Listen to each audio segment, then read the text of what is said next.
here in the studio back in 2004 doing my Start of a New Day CD, and we were in the studio tracking, and I had a lot of amps in the studio. I had Tony Bruno Underground 30s, Bogner Ecstasies, Marshall JCM 900s, old Marshalls, Fenders. I just had a lot of amps in here, and I was going through a lot of different amps at that time. And a friend of mine introduced me to Steve Mueller from Mesa Boogie, and Steve turned me on to the Lone Star amplifier that they were just coming out with. And I plugged into this thing and immediately fell in love with it. Just the guitar straight into the amp, and it was just this huge, beautiful, wonderful tone, both on the clean channels and the overdrive channels, which is exactly what I was looking for, because all the other amps that I had were kind of a specialty. You know, it's like one channel, you know, and I had to have a big pedal board with overdrive boxes and interchangeable parts. And what I was looking for is really something, one box with multiple sounds for live applications and studio applications. Something that I can just grab, put into the car, get to the venue, take it out, set it up, plug in, and go, and just have a huge, massive tone. It wasn't a whole lot to ask for, right? Well, Mesa Boogie delivered it with the Lone Star and the Stiletto and the Mark Vs and all these other amps that they have out now. So we were in here in the studio recording the Start of a New Day record, and when I heard the Lone Star, my first thought was, I have to go and re-record my guitar tracks. And that's exactly what I did. I brought the Lone Star in. We spent several more days here in the studio cutting guitar tracks with the Lone Star amplifiers. So the Start of a New Day CD was all the Lone Stars. And when I got to when I got around to cutting the reunion CD, it was the same thing. I was using the Lone Star, and then we added in the Stiletto. And so my world has kind of come full circle and complete with these two amazing amplifiers. Starting off with my guitars a little bit, I'll tell you a little bit about these real quick. So this is the one that I primarily play these days. This is my main one. This is a John English Strat that John English built for me, and I was very privileged to be able to talk with John English and work with him in getting exactly what I wanted before he passed away. And I think he passed away a year to 2 years after he built this guitar, which makes it even more special. And it's based off of a 1960 Strat, so it's relicked out, and we just kind of went through the exact specifications that I wanted in a guitar and that I was looking for, and he nailed it. When I pulled it out of the case and played the first note, that was it. I didn't even have to hear anything else. I just knew that he got exactly what I was looking for. And the pickups, I'm using Jason Lawler pickups, and they just sound amazing. I've always loved Jason Lawler pickups from the first time I heard them as well. And I've tried a lot of different ones, and these have kind of hit it on the head for me. Coming out of the guitar, we're going right into a Maxon OD9 tube screamer, and I use that for different textures and just to give it the guitar and the amp a little boost for those solos. If I just need a little bit more edge and a little bit more drive on it, I'll throw that in. And then I've got a Love Pedal, Eternity Fuse, that I got from the Love Pedal guys, and it's been a really, really cool pedal to mess around with, and it's really, really nice transparent overdrive. It's been a really nice pedal. And then that just goes into my Peterson tuner there, so I can make sure I'm always in tune. And then that right now is going into an AB box by Radial, their Big Shot ABY, and that splits the signal between the two amplifiers, and that way I can use one side or I can use both of them in stereo kind of way. And that's pretty much it for the floor of everything. Now I do have some delay going on that I really like. I like a little bit of delay and some coursing effect, and I've been able to find that in the Electro Harmonics Deluxe Memory Man. And these things are getting harder to find these days because they don't make them. They don't make them like that anymore. Actually, they don't make them at all, I don't think. And I have one on each amplifier set up, and they're set up relatively close to the same settings. But it just kind of adds this fullness to the tone.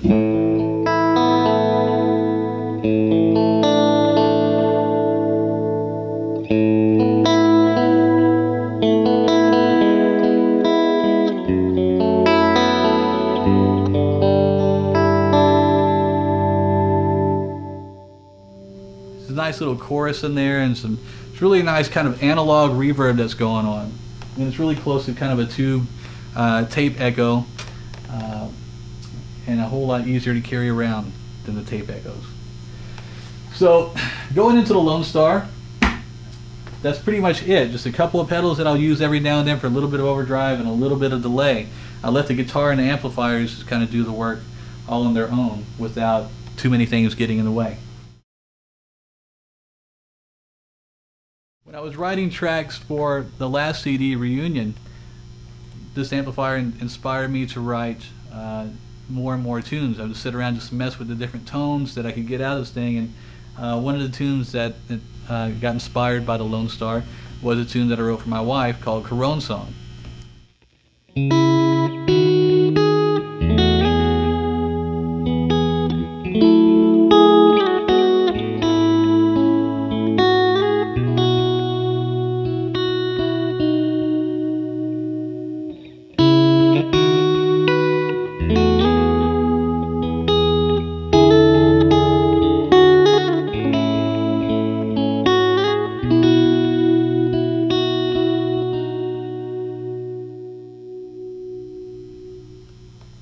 We'll hear more about that tune in a little bit. But the thing I love about the Lone Star, like I mentioned earlier, is how versatile it is.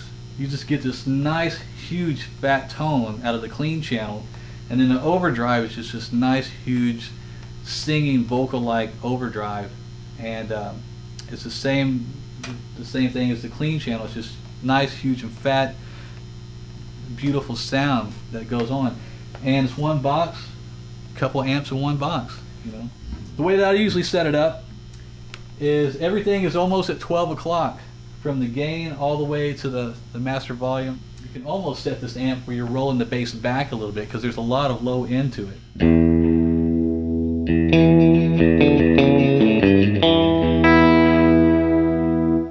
But the great thing about all the low end, it's not muddy, and the high end still sparkles. Everything's still balanced, and it's very articulate. You can hear everything that you're playing.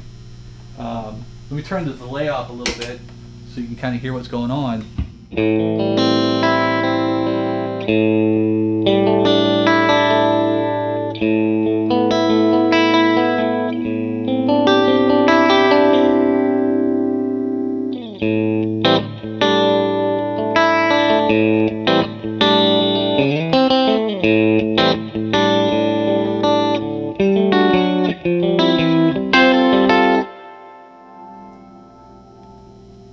Can you hear the nice reverb? This reverb that they have in this thing, the spring reverb, is awesome. Really, really nice reverb going on there.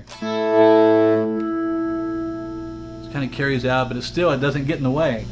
The great thing about this amplifier is that each channel has its own power settings. So like my clean channel can be 100, 50, or 10 watts. And then when I click over to the overdrive channel, it also has the option of going 100, 50, or 10 watts. I run the clean channel at 100 watts pretty much all the time, and even the overdrive channel I'll run it at 100 watts. I just gravitate towards that more. There's something about the headroom and the power I like behind that kind of gives me. It takes pedals very, very well, and that's when I have these two guys to come in for different textures. So like on the clean channel, if I'm messing around with some stuff, I might want to kick in the love pedal for just a little bit of that kind of grunginess.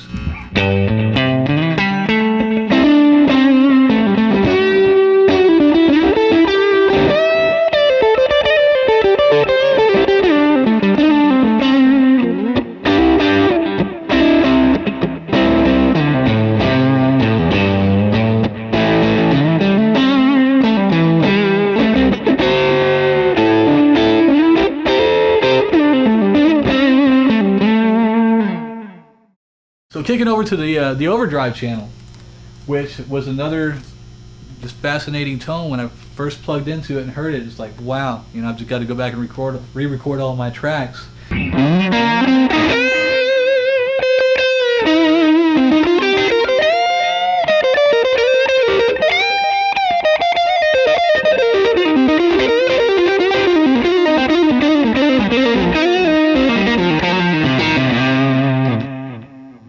Lovely. I'm digging it.